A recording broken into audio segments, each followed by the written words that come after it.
السلام عليكم ورحمة الله وبركاته. الحمد لله نحمده ونستعينه ونستغفره ونؤمن به ونتوكل عليه ونعوذ بالله من شرور أنفسنا ومن سيئات أعمالنا من يهده الله فلا مضل له ومن يضلله فلا هادي له وأشهد أن لا إله إلا الله وحده لا شريك له وأشهد أن محمدا عبده ورسوله أما بعد. கண்ணியத்திற்குரிய எல்லாம் வல்ல அல்லாஹ் ஜல்ல ஷானஹு தஆலாவின் நல்லடியார்களே, கடந்த வாரம் ஜும்மா என்ற இந்த தொழுகை இஸ்லாமிய வரலாற்றிலே எப்போது ஆரம்பமானது, இந்த ஜும்மா நாளினுடைய தனி சிறப்புகள் என்ன,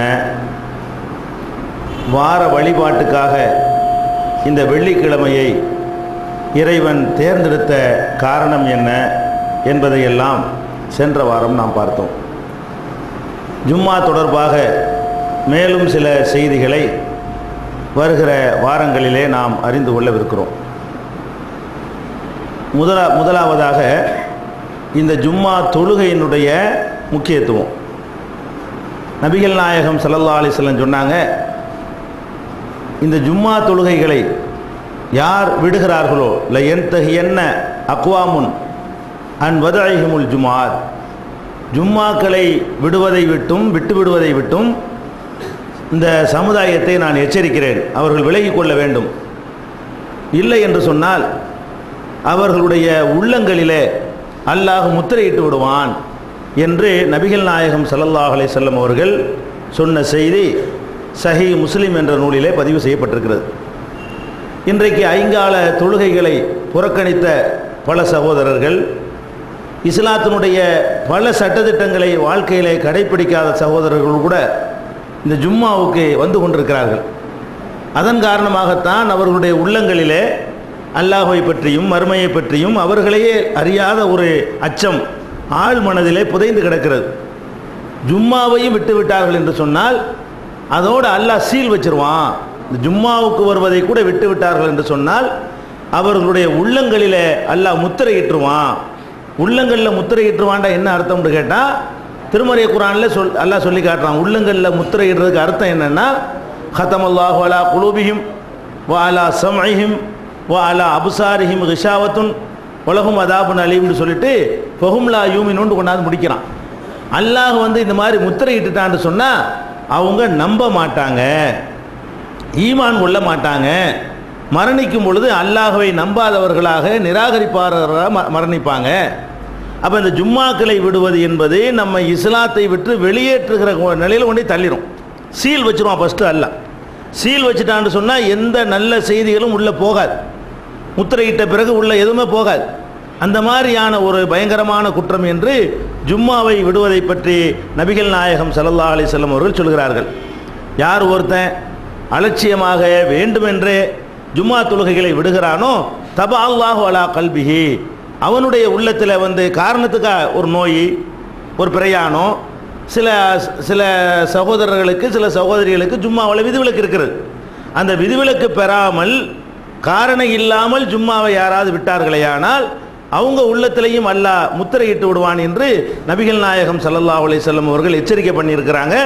அதனால் எந்த வேலைகளை நம்ம முக்கியத்துவமாக இந்த கருதுனா கூட அதை புறந்தள்ளி விட்டு ஜும்மாவுக்கு அட்டன் பண்ணுவதை எந்த காரணத்தினாலையும் விட்டுவிடக்கூடாது. இல்லைன்னா நம்முடைய மரணம் ரொம்ப சந்தேகத்துக்குரியதாயிரும். குஃபுரில் ஈமான் இல்லாமல் மரணிக்க வேண்டிய நிலைமை ஏற்பட்டு போயிடும்.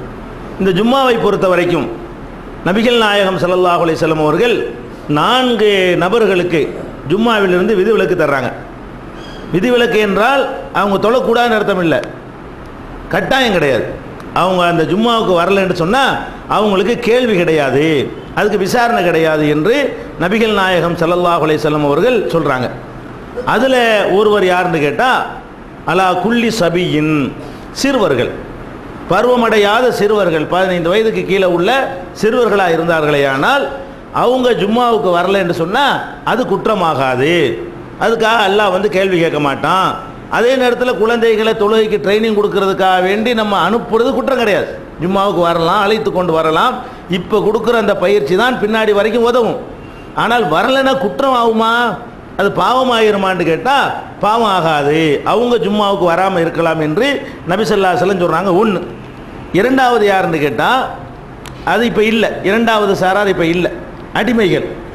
மனிதர்கள் அடிமையாக வைத்திருந்தாங்க அந்த காலத்தில். ஆடு மாடு மாதிரி அவங்களுக்கு எந்த சுதந்திரமும் இருக்காது. சந்தையில் கொண்டு விற்கப்படுவாங்க. அந்த எஜமான அனுப்புனா தான் எங்கேயும் போக முடியும். டேய் போகக்கூடாதுன்னா போகக்கூடாதுன்னு இருந்துக்கிறணும். அந்த மாதிரியான அடிமைகள் அன்றைக்கி இருந்தாங்க. இஸ்லாமிய எழுச்சிக்கு பிறகு அந்த அடிமைகள் ஒழிக்கப்பட்டாங்க. இப்போ இல்லை.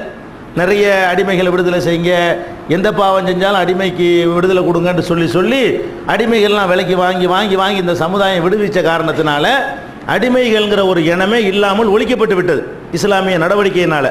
ஆனால் அப்படி இருந்தார்களே. ஆனால் இருந்த காலத்தில் ஒரு அடிமையாக இருந்தவன் ஜும்மாவுக்கு வரலன்னா அல்லாஹ் கேட்க மாட்டான். நீ அடிமையாக இருந்த, நீ உனக்கு சொந்த சுதந்திரமே இல்லை, உன் எஜமான் உன்னை அனுமதிக்காட்டி உன் மீது குற்றம் வராது அப்படின்னு சொல்லி அந்த அடிமைகளுக்கும் என்ன இல்லை. அடிமைகள்னால் நீங்கள் கடையில் வேலை செய்கிற வேலைக்காரனை எடுத்துக்க கூடாது. ஒரு கடையில் வேலை செய்கிறோம், முதலாளி ஜும்மாவுக்கு விட மாட்டேங்கிறாரு அப்படின்னு சொல்லி சலுகை இருக்கான்னா சலுகை கிடையாது. நீங்கள் முதலாளியை மாற்றி ஆகணும். ஏன்னு கேட்டால் அடிமை அவன் முதலாளியை மாற்றிக்கொள்ள முடியாது. அடிமைக்கு சுதந்திரம் கிடையாது. நான் உன்னை விட்டு வேற ஆள்கிட்ட போகிறேன்னு சொல்ல முடியாது. அதனால அவன் அங்கே தான் இருந்து ஆக வேண்டிய நிலைமை, வேறு வழி இல்லை. கடையில் வேலை செய்யக்கூடிய ஒரு ஓனர் நம்மளை தொலைக்கு விட மாட்டேங்கிறாருன்னு சொன்னால், ஜும்மாவுக்கு கூட அனுப்ப மாட்டேங்கிறாருன்னு சொன்னால் நாங்கள் அடிமைன்னு நீங்கள் நினச்சிடக்கூடாது. அந்த ஜும்மாவுக்கு கூட விடாத இடத்தில் பணியாற்றாமல் ஒரு கூலி வேலையாவது செய்யணும். ஜும்மாங்கிற அந்த கடமையை கூட விடலை என்று சொன்னால் அப்படிப்பட்ட ஒரு நிறுவனத்தில் பணியாற்றுவதை நமக்கு தவிர்க்க இயலும், அடிமைக்கு தவிர்க்க இயலாது. அதனால் அடிமையும் வேலைக்காரையும் போட்டு ரெண்டையும் போட்டு குழப்பிக் கொள்ளக்கூடாது. அது இப்போ இல்லை. அடிமைகளுக்கு கடமை இல்லை. அடுத்தது யாருன்னு கேட்டால் பெண்களுக்கு கடமை இல்லை. அவங்க தொழ வந்தார்களே ஆனால் அனுமதிக்கலாம். எப்படி ஜமாத்து தொழுகை அவங்களுக்கு கடமை இல்லையோ அதே மாதிரி பெண்கள் இன்னைக்கு தொழுகைக்கு வரல, ஜும்மாவுக்கு வரல, நீ எப்படி ஜும்மாவுக்கு போகலை என்று அல்லாஹ் கேட்க மாட்டான். வந்தால் கேட்பான்னு, வந்தாலும் குற்றம் கிடையாது. நபி ஸல்லல்லாஹு அலைஹி வஸல்லம் காலத்தில் ஜமாத்துகளுக்கும் பெண்கள் வந்திருக்கிறாங்க. எந்த தொழுகைக்கு வரும் பொழுதும் அவங்க தடுக்கப்படலை, அனுமதிக்கப்பட்டாங்க. வந்தால் அனுமதிக்கலாம். ஆனால் அவங்க வராமல் இருந்தார்களே ஆனால் நீங்கள் ஏன் ஜும்மாவுக்கு போகலை என்று கேள்வி வராது. இது மூணாவது ஆள். நாலாவது ஆள் யாருன்னு கேட்டால் ஜும்மாவுக்கு அட்டன் பண்ண முடியாத நோயாளிகள். தலைவலிக்குன்னு ஜும்மாவுக்கு வராமல் இருக்கக்கூடாது, அது நோய் தானே. நோயாளிகள் என்று சொன்னால் ஜும்மாவுக்கு வர முடியாத நோயாளிகள். அந்த நோயே சொல்லுது வர முடியாது. படுக்கையில் கிடக்கிறாரு, வயிற்று வலி சுருட்டி அடிக்குது, போய் உட்கார்ந்துருக்க முடியாது. நமக்கே தெரியும். இது ஒவ்வொருவருடைய மனசாட்சியை கேட்டால் அது பதில் சொல்லிடும். இது யார்கிட்டையுமே ஃபத்வா கேட்க வேணாம். நமக்கு முடியுமா முடியாதான்னு நம்மளே தீர்மானிக்கலாம். இந்த நோயை வைத்துக்கொண்டு நமக்கு போக முடியும் என்றால் வந்துவிட வேண்டும். ஒரு நோய் இருக்கிறது, அந்த நோயின் காரணத்தினால் உங்களுக்கு போக இயலாது, மாடியில் வச்சிருக்கிறாங்க, படியேற இயலாது, அப்படிப்பட்ட ஒரு நோயாளியாக இருக்கிறாரு. ஜும்மா நடக்கிற இடம் மாடியில் தான் இருக்கிறது, கீழே நடக்கிற மாதிரி ஏற்பாடு இல்லை. உதாரணமாக அவர் வராமல் இருக்கலாம், எனக்கு ஏற முடியாது, எனக்கு அந்த மாதிரி அல்லாஹ் என்னை ஆக்கிவிட்டான், இது மாதிரியான விஷயங்கள் இருக்கிறது. அப்போ நோயாளிகளாக இருந்தார்களே ஆனால் அவங்களுக்கும் ஜும்மாவிலிருந்து விதிவிலக்கு இருக்கிறது. இந்த 4 விதிவிலக்கு இருக்கிறதாக நபி ஸல்லல்லாஹு அலைஹி வஸல்லம் சொன்ன ஹதீஸ் அபூதாவூதுல 901வது ஹதீஸாக இடம்பெற்றிருக்கிறது. அதே நேரத்தில் 4 பேர் தான் சலுகை, 4ல் 3 தான். இப்போ அதாவது சிறுவர்களுக்கு ஜும்மா கடமை இல்லை, பெண்களுக்கு கடமை இல்லை, நோயாளிகளுக்கு கடமை இல்லை, அடிமைகளுக்கு கடமை இல்லை, கட்டாயம் கிடையாது. இதை தவிர உள்ள எல்லாரும் ஜும்மாவுக்கு வந்தாகணும். அடுத்தபடியாக இன்னொரு ஆளுக்கு சலுகை இருக்கிறது. அது இந்த ஹதீஸில் சொல்லப்படாவிட்டாலும் பெருமானார் ஸல்லல்லாஹு அலைஹி வஸல்லம் அவர்கள் வேறு சந்தர்ப்பங்களில் சொல்லியிருக்கிறாங்க. பிரயாணிகள், பயணத்தில் இருக்கிறவர்கள். பயணத்தில் போய்கிட்டு இருக்கிறோம், நம்ம பயணத்தில் போய் கொண்டிருக்கோம், ஜும்மாண்டா அதுக்கு ஜமாத்து, அதுக்கு ஒரு குத்துபா மற்றெல்லாம் வேண்டி இருக்கிறது. பிரயாணிகளாக இருந்தார்களே ஆனால் அவங்களுக்கும் முசாஃபிர்களுக்கு பயணிகளுக்கு ஜும்மா கடமை இல்லை. அவங்க ஜும்மா பஸ்ஸில் போனாலும் அந்த இடத்துல இடையில இறங்கி டிக்கெட் பாதி டிக்கெட் போட்டு அந்த ஊர் பள்ளியாசலில் போய் இன்னும் தொழுவணும் அப்படிங்கிற மாதிரியான சட்டம் கிடையாது. அப்போ ஜும்மா அன்னைக்கு பிரயாணம் பண்ணலாமா பண்ணக்கூடாதா என்பதெல்லாம் பின்னாடி உங்களுக்கு வழங்கப்படும். இந்த 5 பேர்களுக்கு 5ல் ஒரு ஆள் இந்த காலத்தில் இல்லை, 4 பேர்களுக்கு ஜும்மாவிலிருந்து விதிவிலக்கு இருக்கிறது. இதை தவிர எந்த காரணத்தையும் சொல்லிக்கொண்டு அதற்கு இதாக இருக்குது ஏதாவது காரணம் சொல்லிக்கொண்டு வராமல் இருக்க முடியாது. இது ஒரு முக்கியமான விஷயம். இது போக பொதுவாக ஜமாத்துகளுக்கும் ஜும்மாக்களுக்கும் ஒரு சலுகை இருக்கிறது. என்ன ஜும்மா ஜமாத்துக்கு சலுகை என்று கேட்டால், கடுமையான மழை கொட்டுன்னு கொட்டுகிற அடை மழை, வெளியவே மனிதன் வர முடியாது, அந்த மாதிரி இருக்கிறது. அப்படி கொட்டு மழையாக இருக்குமே ஆனால் நபி ஸல்லல்லாஹு அலைஹி வஸல்லம் என்ன செய்வாங்க தெரியுமா, பள்ளிவாசலில் பாங்கு சொல்லும் பொழுது பாங்கையே மாற்றிடுவாங்க. ஹய்யா அலா ஸலாத் சொல்ல மாட்டாங்க. அந்த பாங்கே வேறு மாதிரி பாங்கு சொல்லணும். கொட்டுகிற மழையில் வந்து தொழுகைக்கு வாங்கன்னு எல்லாரையும் கூப்பிட்டு அவங்க வர முடியாமல் போய் அவங்கள பாவத்தலை ஆக்கக்கூடாதுங்கிறதுக்காக வேண்டி நபி ஸல்லல்லாஹு அலைஹி வஸல்லம் என்ன பாங்கு சொல்லுவாங்கன்னு கேட்டால், ஹய்யா அலா ஸலா ஹய்யா அலல் ஃபலாவுக்கு பதிலாக அலா சல்லூ ஃபீ ரிஹாலிக்கும், உங்கள் வீட்டிலே தொழுதுக்கிறங்க. பாங்கு சொல்லப்படும். பாங்கு சொல்லும் பொழுதே இதையும் சேர்த்து சொல்லணும். ஹய்யா அலா ஸலாவுக்கு பதிலாக சல்லூ ஃபீ ரிஹாலிக்கும், உங்கள் வீட்டில் தொழுதுக்கிறங்கன்னு சொல்லி தான் அந்த பாங்கு இருக்கும். அப்போ அடைமழை விடாது மழை வெளியே வரவே முடியாது என்று சொன்னால் அப்போ வந்து ஜமாத்துகளுக்கும் வர வேண்டியதில்லை, ஜும்மாவுக்கும் வர வேண்டியதில்லை, அவங்க வீடுகளில் தொழுது கொள்ளலாம். அவங்களுக்கு பொதுவாகவே சலுகையாகும். அடைமழையில் நினைந்து கொண்டு வரவே முடியாது. அது நம்ம தீர்மானிக்கலாம். அது அடைமழையில் எந்த மாதிரி மழையில் எல்லாருக்கும் வர முடியும், எல்லோரும் வர முடியாமல் முடங்கிடுவாங்க. சும்மா தூரல் போட்டுன்னு இதை காரணம் காட்டிக்கிறக்கூடாது. மற்ற காரியத்துக்கு நம்ம போகிறத அளவுகளாக வச்சுக்கிறணும். இதுக்குமே போகாமல் இருக்கிறோம்னு சொன்னால் என்ன அர்த்தம்? முடியலைன்னு அர்த்தம். இதுக்கு மட்டும் வராமல் கடத்தூருக்கு போக முடியுது, ஜாமான் வாங்க முடியுது, ஹோட்டலுக்கு போக முடியுது, மார்க்கெட்டுக்கு போக முடியுதுன்னா அப்போ இதுக்கும் போக முடியும். அப்போ எதுக்குமே போக முடியாத நிலையில் நீங்கள் வந்து கொட்டுகிற மழையில் மாட்டிக்கொண்டீர்களே ஆனால் அது ஜமாத்து ஜும்மாவுக்கும் பொருந்தும். இது பொதுவாக எல்லாருக்கும் உள்ளது. இந்த மாதிரி இல்லாமல் ஜும்மாவை தவிர்த்தார்களே ஆனால் அல்லாஹ் சீல் வச்சிருவான். சீல் வச்சிருவாங்கிறது உங்களுக்கு தான். தக்க காரணம் இல்லாமல் ஜும்மா விடுறது இருக்குல்ல, இது ஒரு முக்கியமான ஒரு விஷயம். இது இல்லாத அனைவரும் ஜும்மாவுக்கு அட்டன் பண்ணி ஆக வேண்டும். இது தெரிந்து கொள்ள வேண்டிய ஒரு விஷயம். அடுத்தது வந்து ஜும்மா தொழுகையுடைய நேரத்தை பற்றி ஒரு சரியான பார்வை நமக்கு இருக்க வேண்டும். ஜும்மா தொழுகிற நேரம் எது? பொதுவாக நீங்கள் எல்லாம் விளங்கி வச்சிருக்கிறீங்க. லொஹருடைய நேரம் எதுன்னு உங்களுக்கு தெரியும். லொஹருடைய ஆரம்ப நேரம் என்ன? சூரியன் உச்சிக்கு வந்து, கிழக்க உதிக்கிற சூரியன் உச்சிக்கு வந்து மேற்கு பக்கமாக கொஞ்சம் சாஞ்சிட்டா போதும். ஒரு இஞ்சி அளவுக்கு சாஞ்சிட்டா கூட போதும். உச்சிக்கு இப்படி வந்து இப்படி சாஞ்சிடணும் மேற்கு நோக்கி. மேற்கு நோக்கி சாய ஆரம்பிச்சிருச்சுன்னு சொன்னால் அது லொஹருடைய நேரம் ஆரம்பிச்சிருது. அப்போ மேற்கு நோக்கி சாகிறது எப்படி கண்டுபிடிக்கணும்னா ஒரு பொருளை நிழலை வச்சு கண்டுபிடிச்சிடலாம். கிழக்க சூரியன் இருக்கும்போது நிழல் இந்த பக்கம் இருக்கும். மேற்கு சூரியன் போச்சுன்னா நிழலுக்கிட்டு மாறிக்கணும். நிழல் குறைஞ்சிக்கிட்டே வரும். ஒரு பொருளை நட்டி, இந்த மைக்கை நட்டி வச்சிட வேண்டியது. நிழலை பார்க்குறோம், அங்கேருந்து லைட் அடித்தா நிழல் வந்துங்கிட்டு இருக்கும். அப்படி நகண்டுகிட்டே வர வர வர வர உச்சிக்கு வர வர நிழல் குறையும். குறைஞ்சிக்கிட்டே வந்து அந்த சூரியன் உச்சியிலேருந்து இங்கிட்டு மாறிடுச்சுன்னு வைங்க, நிழல் இப்படி மாறிக்கணும். ஒரு பொருளுடைய நிழலை வைத்துக்கொண்டு அந்த நிழல் வந்து மேற்கு நோக்கி திரும்ப ஆரம்பித்து விட்டது என்று சொன்னால், எப்போ மேற்கு நோக்கி இப்படி லேசாக ஒரு இன்ச்சு வந்து விட்டதோ அப்போ நீங்கள் முடிவு பண்ணிக்கிறலாம் லொஹருடைய வக்து வந்து விட்டது அப்படின்னு முடிவு பண்ணிக்கிறலாம். இந்த லொஹர் நேரம் வந்தது எவ்வளோ நேரம்னா ஒரு 3 மணி நேரம் வரைக்கும் அந்த லொஹர் இருக்கும். ஒரு 12:15 அந்த நிலைமை ஏற்படுதுன்னு சொன்னால் அந்த ஒரு பொருளுடைய நிழல் அந்த பொருளின் அளவுக்கு வர்ற வரைக்கும் லொஹருடைய நேரம் இருக்கிறது. ஒரு முழத்தினுடைய ஒரு குச்சியை நட்டி வைத்தால் நிழலும் ஒரு மூலம் வருதான்னு நீங்கள் பார்க்கணும். ஒரு ஜானுடைய பொருளை நட்டி வைத்தீர்களேயானால் அதனுடைய நிழல் ஒரு ஜான் வந்து விட்டதா? ஒரு 5 அடி பொருளை நட்டி வைத்தீர்களேயானால் அதனுடைய நிழல் 5 அடி வந்து விட்டதா?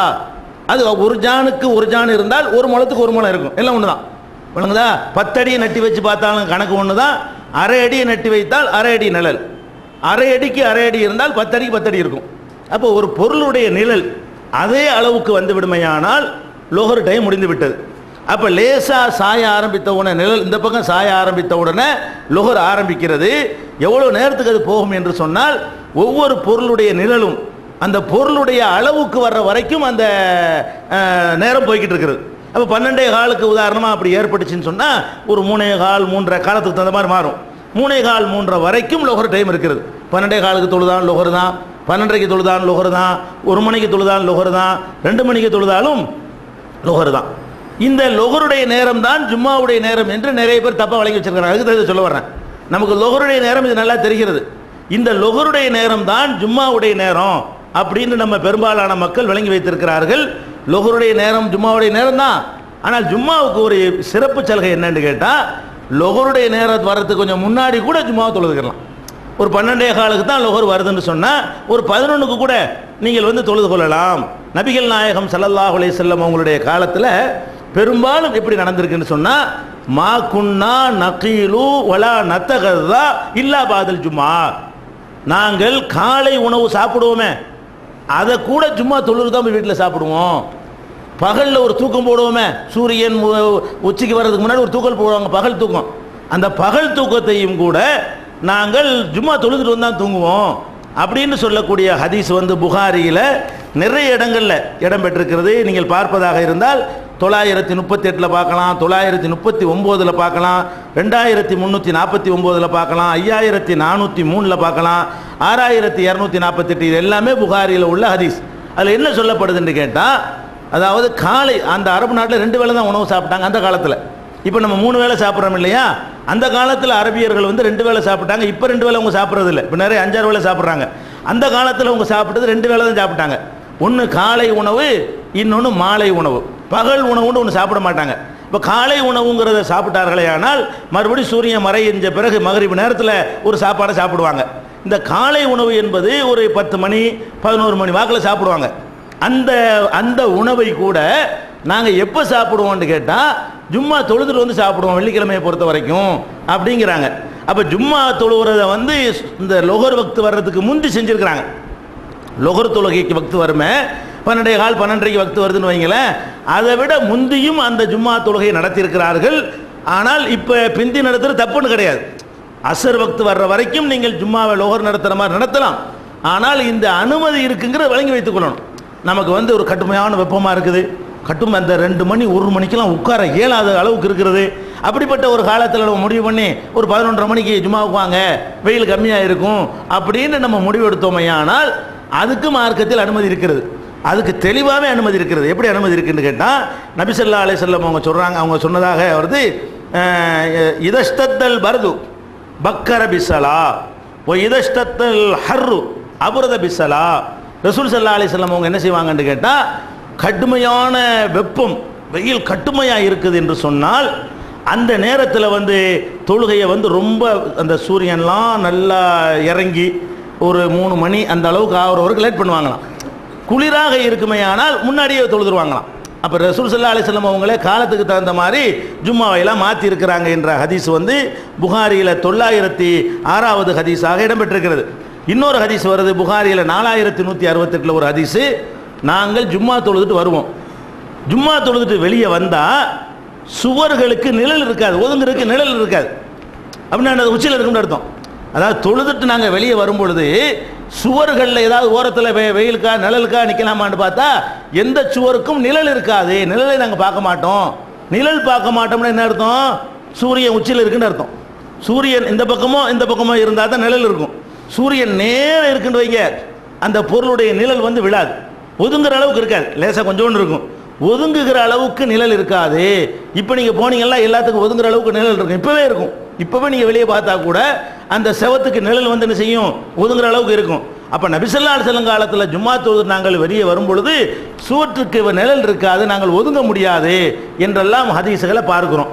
அதனால் ஜும்மாவில் அடுத்து தெரிந்து கொள்ள வேண்டிய விஷயம் என்னன்னு கேட்டால், லொஹருடைய நேரத்திற்கு கொஞ்சம் முன்பாக கூட ஜும்மாவை தொழுவலாம். லொஹர் நேரம் முழுசும் தொழுவலாம். லொஹருக்கு கொஞ்சம் முன்பாக தொழுதால் கூட அது குற்றம் இல்லை, தெரிஞ்சு வச்சுக்கிறதுக்காக வேண்டி. அதுக்காக மாத்திர அவசியம் இல்லை, இதான் நமக்கு வசதியான டைமாக இருக்குது. பள்ளிக்கூடத்தில் போகிறவங்களுக்கு, ஆஃபீஸில் வேலை செய்கிறவங்களுக்கு இப்போ நம்ம நடைமுறையில் எதை கொண்டு வர்றோமோ அதுதான் சரியாக இருக்கும். 11 மணிக்கு நீங்கள் வச்சிங்கன்னா அது சாத்தியப்படாது, பள்ளிக்கூடத்தில் உள்ளவங்கலாம் வரவே முடியாது. அதுக்கு ஒரு டைம் நம்ம நாட்டுடைய நடைமுறைக்கு இது சரியாக இருக்கிறது.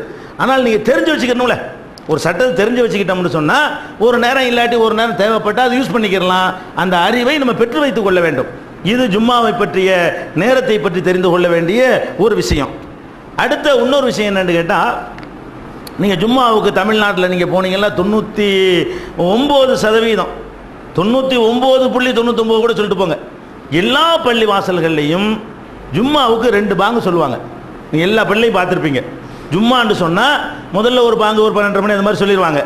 இன்னொரு பாங்கு எப்போ சொல்லுவாங்கன்னு கேட்டால், இந்த குத்துபா ஆரம்பிக்கிறதுக்கு முன்னாடி இமாம் மெம்பரில் உட்கார்ந்த பிறகு அவருக்கு முன்னாடி நின்று கொண்டு ஒரு பாங்கு சொல்லுவாங்க. அது 2வது பாங்கு. அதாவது குத்துபாவுக்கு முந்தி ஒரு பாங்கு, அதுக்கு முன்னாடியே ஒரு பாங்கு என்ன செய்வாங்க சொல்லுவாங்க. இதுதான் சென்னையில் எந்த பள்ளியில் வேண்டாலும் நீங்கள் போய் பார்க்கலாம். 2 பாங்கு சொல்கிறது நீங்கள் பார்க்குறீங்க. நபிகள் நாயகம் ஸல்லல்லாஹு அலைஹி வஸல்லம் காலத்தில் ஜும்மாவுக்கு 2 பாங்கு சொன்னாங்களா என்று பார்த்தா ஆச்சரியப்படுவீங்க. இல்லை, நபிகள் நாயகம் ஸல்லல்லாஹு அலைஹி வஸல்லமுடைய காலத்தில் ஜும்மா தொழுகை நடந்துச்சு இல்லையா? 10 வருஷம் அவங்க ஜும்மா தொழுகை நடத்தியிருக்கிறாங்க. அந்த 10 வருஷம் மதீனாவுக்கு போய் 10 வருஷம், இந்த 10 வருஷத்துடைய ஜும்மா தொழுகையில் எந்த ஜும்மா நாள்லையாவது ஒரு தடவையாவது அவங்க ஒரு ஜும்மாவுக்காவது 2 தடவை பாங்கு சொன்னார்களான்னு கேட்டால் 2 பாங்கு சொல்லப்பட்டதே கிடையாது. அவங்க வாழ்நாளில் ஒரு நாள் கூட இப்படி நடக்கவே இல்லை. அவங்க காலத்தில் மாத்திரம் இல்லை, அபூபக்கர் சித்திக் ரலியல்லாஹு அன்ஹு ஆட்சிக்கு வர்றாங்க.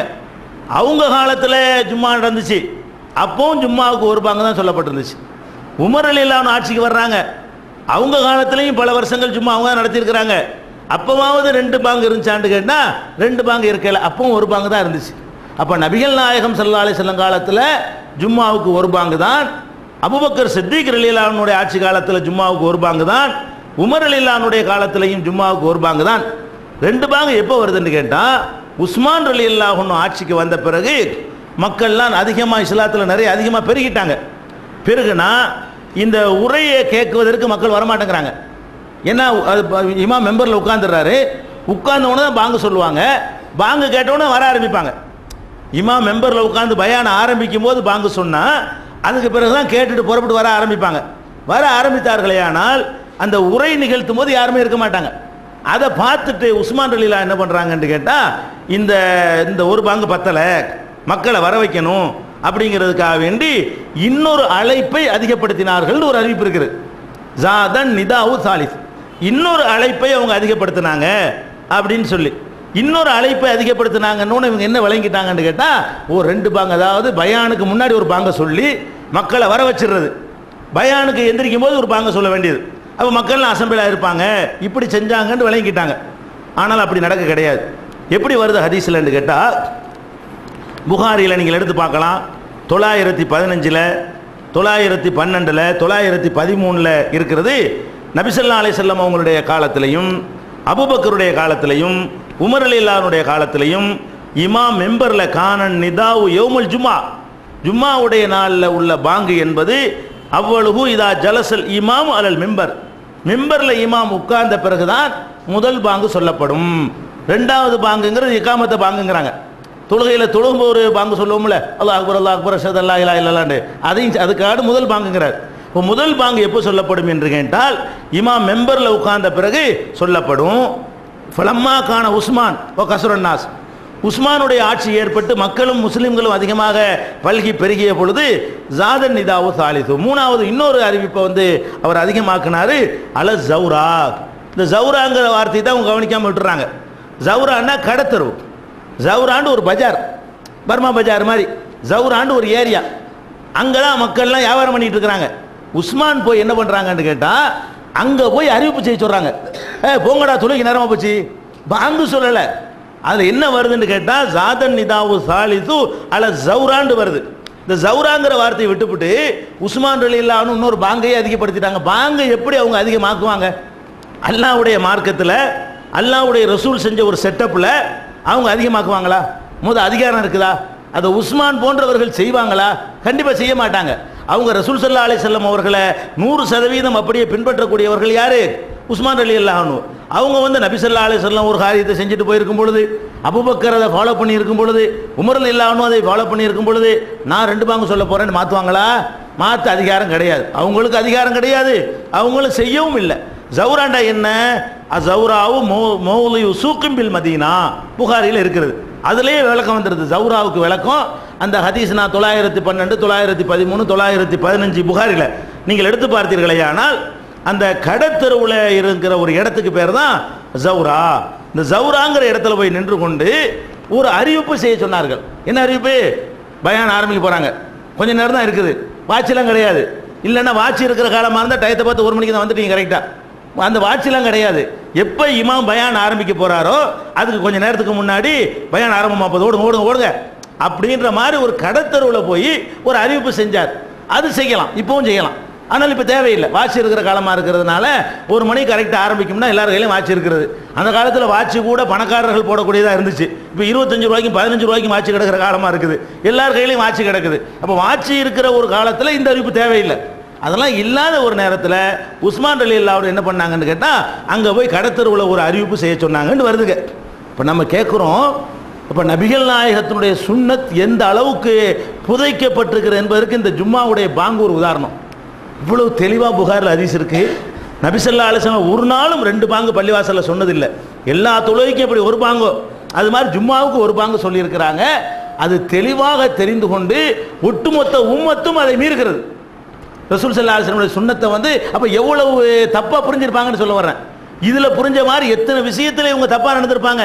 தெளிவான சான்றுகளை கொண்டு நிரூபிக்கப்பட்ட பிறகும் கூட இவங்க என்ன பண்றாங்க, 2 பாங்கு சொல்வதுதான் சுன்னத்து என்று எழுதி வைத்திருக்கிறார்கள், நடைமுறைப்படுத்தி கொண்டிருக்கிறார்கள். நபிகள் நாயகம் 2 பாங்கு சொன்னதுக்கு ஆதாரம் இருக்கான்னு கேளுங்க உங்கள்கிட்ட. இல்லைம்பாங்க அவங்கள. நபிகள் நாயகம் பண்ணல. சரி, அபூபக்கர் ரலியல்லாஹு அன்ஹு 2 பாங்கு சொன்னாங்களான்னு கேளுங்க, இல்லைம்பாங்க. உமர் ரலியல்லாஹு அன்ஹு சொன்னாங்கன்னு கேளுங்க, அதுவும் இல்லை. உஸ்மான் ரலியல்லாஹு அன்ஹு செஞ்சாங்கன்னு காரணம் காட்டுவாங்க. அது தப்பா புரிஞ்சுக்கிட்டு செய்யறாங்க. அவங்களும் செய்யலை. பார்த்தீங்கன்னா இந்த ஹதீஸில் உள்ளபடி அவங்களும் பள்ளிவாசலில் 2 பாங்கு சொல்லவே இல்லை, கடத்தருவில் போய் ஒரு அறிவிப்பு செய்தார்கள். அப்போ கடத்தருவில் போய் அறிவிப்பு செய்யலாம்னு நீங்கள் சொல்லணுமே தவிர, உஸ்மான் ரலியல்லாஹு அன்ஹு ஃபாலோ பண்ணுறதா இருந்தால் கூட 12:30 மணிக்கு 1 மணிக்கு பாங்கு சொல்ல போகிறீங்களா, பயான் பண்ண போகிறீங்களா, குத்பா பண்ண போகிறீங்களா, ஒரு 12:30 மணிக்கு கடத்தருவில் போய் எல்லாம் போங்கப்பான்னு சொல்லுங்கள். அது வேணால் உஸ்மானை ஃபாலோ பண்ணுறோன்னு எடுத்துகிட்டு போகலாம். இது எப்படி இது ஒரு மார்க்கமாகும்னு பாருங்கள், யோசிச்சு பாருங்கள். அவ்வளோ பேரும் செய்கிறாங்க. உங்களுக்கு தெளிவாக இருக்குது. இங்கே மட்டும் தான் ஒரு பாங்கு நீங்கள் பார்க்குறீங்க. இது மாதிரி 1-2 இடங்களில் தௌஹீத் ஜமாஅத்தினுடைய பொறுப்பில் வழிகாட்டுதலில் நடக்கக்கூடிய பள்ளிவாசல்களில் இந்த மாதிரி ஒரு பாங்கு மட்டும் சொல்லப்படுறதை பார்க்குறீங்க. முன்னாடி ஒரு பாங்கு இங்கே சொல்லப்படவில்லை, இங்கே சொல்லப்படாது. அது மாதிரி சவுதி அரேபியாவிலலாம் சொல்ல மாட்டாங்க, அவங்களாம் கரெக்டாக ஃபாலோ பண்ணிட்டு இருக்கிறாங்க. ஒரு பாங்கு தான் சொல்லுவாங்க. அப்போ 2 பாங்கு என்பது பின்னாடி உண்டான பிதாத்து, ரசூல் ஸல்லல்லாஹு அலைஹி வஸல்லம் சுன்னத்துக்கு மாற்றமானது. அதே நேரத்தில் 2 பாங்கு ஒரு இடத்துல சொல்லணும், அதுக்கு சொல்வது இல்லை. 2 பாங்கு சொல்ல வேண்டும். மொத்தம் பள்ளிவாசல்ல 6 பாங்கு சொல்லணும். எந்த இடத்துல ஒரு பிதாத்து நுழையுதோ ஒரு சுன்னத்து அவுட் ஆகிடும். எப்போதுமே எப்போலாம் ஒரு பிதாத்தை நீங்கள் ஆட் பண்ணிக்கிட்டீங்களோ ஒரு சுன்னத்தை நீங்களா விட ஆரம்பிச்சிருவீங்க. அப்போ பள்ளிவாசல்ல நம்ம 5 பாங்கு சொல்கிறோம், ஜும்மாவுக்கு மட்டும் 6 சொல்கிறோம். ஆனால் தினசரி பாங்கு எத்தனை சொல்லணும்னு கேட்டால் 6 முறை பாங்கு சொல்ல வேண்டும் பள்ளிவாசல்களில். எந்த பள்ளியில் 6 சொல்கிறாங்க? மஸ்ஜிதுல் ஹராமில் காபாவில் மட்டும் நமக்கு தெரிஞ்சு 6 பாங்கு சொல்கிறாங்க. வேற எங்கேயுமே என்ன செய்யறது இல்லை, 6 பாங்கு சொல்ல மாட்டேங்கிறாங்க. எப்படி 6 பாங்கு சொல்லணும்? நபிகள் நாயகம் ஸல்லல்லாஹு அலைஹி வஸல்லம் அவர்கள் சுபுஹ் தொழுகை இருக்கு பாருங்க, சுபுஹ் தொழுகைக்கு மட்டும் 2 பாங்கு சொல்லுவாங்க. 2 முஅத்தினை நியமிச்சிருந்தாங்க. அது கூட அப்துல்லா இப்னு உம்மு மக்தூம் ஒரு மோதினார் இருப்பார், பிலால்னு ஒரு மோதினார் இருப்பார். எப்படின்னு கேட்டால், உதாரணமாக 4:50க்கு சுபுஹ் வருதுன்னு வைங்க, 4:50க்கு தான் சுபுஹுடைய வக்து வருகிறது. 4:50க்கு வரும் பொழுது ஒரு 4:30 இப்போ 30க்கு அல்ல ஒரு 4:40க்கு ஒரு பாங்கு சொல்லப்படும். 4:40க்கு ஒரு பாங்கு சொல்லிவிட்டு அப்புறமேல் 4:50க்கு ஒரு பாங்கு சொல்லப்படும். எதுக்கு இதை சொல்றாங்கன்னு கேட்டால், நோன்பு வைக்கக்கூடியவர்கள் இருப்பார்கள், சஹர் செய்வதற்காக எந்திரிச்சு ஏதாவது சாப்பிட்டுட்டு சஹர் செய்யணுங்கிறவங்க இருப்பாங்க. இந்த சஹர் செய்பவர்களை எழுப்பி விடுவதற்காக வேண்டி நபி ஸல்லல்லாஹு அலைஹி வஸல்லம் என்ன பண்ணுவாங்கன்னு கேட்டால், முதல்ல ஒரு பாங்கு சொல்லுவாங்க. அதாவது பிலால் ஃபர்ஸ்ட் சொல்லுவார். பிலால் சுபுடைய பாங்கு சொல்ல மாட்டார். பிலால் சொல்லுவது சஹருடைய பாங்கு சொல்லுவார். அந்த சஹர் பாங்கு கூட எப்படி இருக்கும்னு கேட்டால், சுபுடைய பாங்குக்கும் சஹருடைய பாங்குக்கும் ஒரு 50 ஆயத்துகள் ஓதுவதற்கு எவ்வளவு நேரம் ஆகுமோ அவ்வளவு நேரம் அப்படிங்கிறாங்க ஆயிஷா நாயகி. 2 பாங்குக்கும் உள்ள இடைவெளி 1 மணி நேரமோ 3/4 மணி நேரமோ இருக்காது. 50 ஆயத்து ஓத எவ்வளவு நேரம் ஆகும்னு நீங்கள் கணக்கு பண்ணிக்கிறீங்க. ஒரு ஆயத்துக்கு ஒரு 5 செகண்ட் வச்சுக்கிறோமா, அவ்வளோதான் ஆக போகுது. 10 செகண்ட் வச்சுக்கிடலாம்.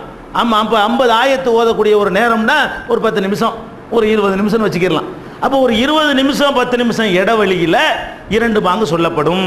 ஒன்று வக்து வந்த உடனே சொல்லப்படும், சுபுடைய நேரம் வந்து விட்டது அப்படின்னு சொல்லப்படும். அப்போ ரசூல் ஸல்லல்லாஹு அலைஹி வஸல்லம் சொன்னாங்க, மக்களுக்கு எவ்வளோ அடையாளப்படுத்துறாங்கன்னு பாருங்க. பிலால் உங்களுக்கு பாங்கு சொல்வாரையானால் அந்த பிலாலுடைய பாங்கை கேட்டுவிட்டு நீங்கள் சஹர் சாப்பிட நிறுத்திடாதீங்க. அது அழகா மக்களுக்கு கிளாஸ் நடத்தி வைக்கிறாங்க. குரலை வச்சு கண்டுபிடிச்சிருவாங்க. பிலால் பாங்கு சொல்றாரு, இவர் சுபுக்கு பாங்கு சொல்லலை, சஹருக்கு பாங்கு சொல்றாரு, மக்களுக்கு விளங்கிக்கிறோம். அடுத்து அப்துல்லா இப்னு உம்மு மக்தூம் அடுத்த பாங்கு சொல்லுவார். அது கேட்டோன்னு நீங்கள் சஹரை நிப்பாட்டுங்க அப்படிங்கிறாங்க ரசூல் ஸல்லல்லாஹு அலைஹி வஸல்லம். ஏன்னா இப்னு உம்மு மக்தூம் சொல்லக்கூடிய பாங்கு சுபு தொழுகைக்காக, பிலால் சொல்லக்கூடிய பாங்கு சஹருக்கு எழுப்பி விடுவதற்காக. அப்போ ஒரு 4:50னா 4:40க்கு ஒரு 4:30க்கு ஒரு பாங்கு சொல்லப்பட வேண்டும். எந்த பள்ளியில் சொல்கிறாங்க? ரமலான் நோன்பு மாத்திரம் இல்லாமல் டெய்லி நோன்பு வைக்கக்கூடியவங்க இருப்பாங்க, நேர்ச்சையான நோன்பு வைக்கிறவங்க இருப்பாங்க, சுன்னத்தான நோன்பு வைக்கக்கூடியவங்க இருப்பாங்க, அல்லது ஒரு நாள் விட்டு ஒரு நாள் நோன்பு வைக்கக்கூடிய மக்கள் இருப்பாங்க. அந்த மக்களுக்கெல்லாம் உதவுறதுக்காக என்ன செய்யணும்? டெய்லி நோன்புடைய நேரம் இருக்கிறது.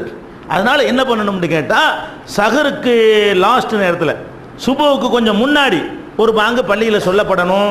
இதை நம்ம விட்டுட்டோம், இல்லாத ஒன்று சேர்த்துக்கிட்டோம். ஜும்மாவுக்கு 2 பாங்கு இல்லை, அதை நம்ம சேர்த்துக்கிட்டோம். சுபுவுக்கு முன்னாடி ஒரு பாங்கு இருக்கிறது. அது எந்த பள்ளிவாசல்களையும் எந்த முத்தவழிகளையும் எந்த உலமாக்களும் இந்த அதிசயெல்லாம் படிக்கிறாங்க, ஆனால் நடைமுறைப்படுத்த மாட்டேங்கிறாங்க. நிறைய சுன்னத்துக்களை நம்ம என்ன செய்யணும், இது மாதிரி லாஸ் ஆக்கி கொண்டே வருகிறோம்.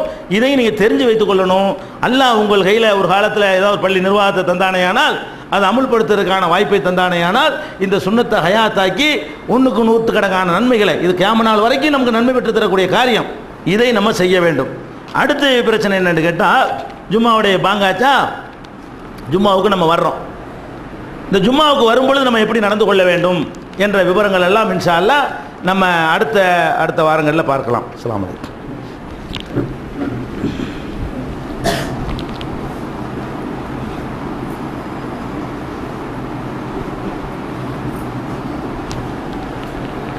அன்பிற்குரிய சகோதரர்களே, நாம் இந்த ஜும்மாவுடைய தொழுகையை, ஜும்மாவை அறிந்து கொள்வதற்காக முதலில் நாம் பயன்படுத்தி வருகிறோம்.